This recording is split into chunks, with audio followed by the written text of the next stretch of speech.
This 5-minute solution will show you how to see date and time of a text on iPhone.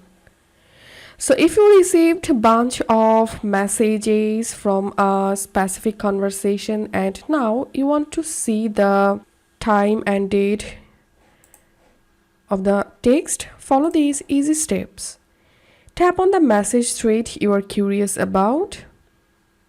Text from different days will be separated by a date stamp, which also includes the timestamp for the first message of each day. To see the message timestamps, tap and drag the message screen to the left.